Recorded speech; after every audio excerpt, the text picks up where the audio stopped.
of Mary Morningstar, and I want to talk to you about what God has done for me in my life.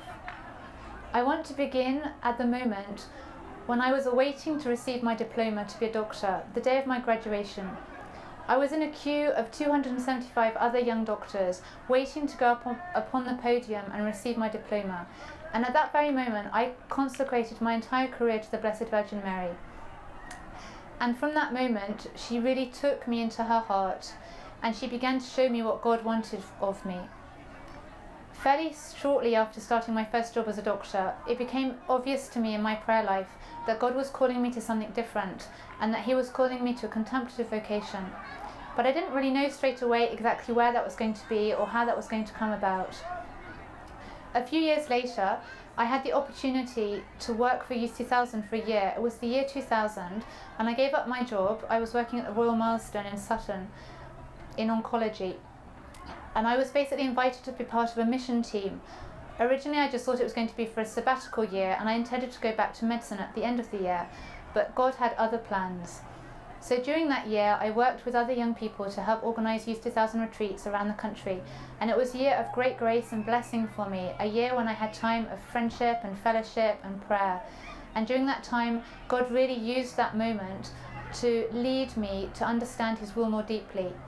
And at the end of that year, instead of going back to medicine as I had intended, I entered the Sisters. I chose to live a vocation, a contemplative vocation, where we have a life of silence and prayer and study in pursuit of the truth. It's the most beautiful vocation that I think anybody could have. I might be a little bit biased, but I think it's true. I've never regretted giving up medicine, although it was very difficult. It was a difficult choice for me because I loved medicine too. And I'd even received that vocation from Our Lady when I was 17 years old, and I was on pilgrimage to Lourdes. And I really felt that I was called by God to be a doctor. But yet, later on I discovered that God was calling me to something else. Originally I didn't really understand why God was calling me from medicine to contemplative life, but later I did begin to understand as He revealed His plan to me. When our foundress was very unwell at the end of her life, I had the immense privilege of living with her and looking after her for the last 4 years of her life. And it was a great moment of grace for me, but also for my family, who'd really struggled with the fact that I'd given up medicine, because obviously I'd spent so many years learning and studying, and it was quite a shameful thing for them really for me to give up medicine.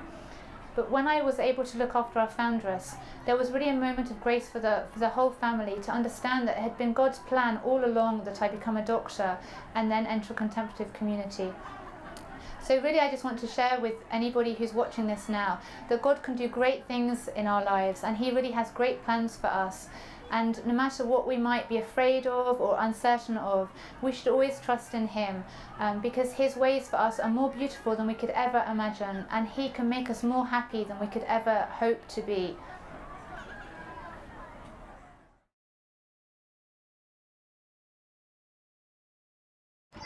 Sister Sabine is putting me off.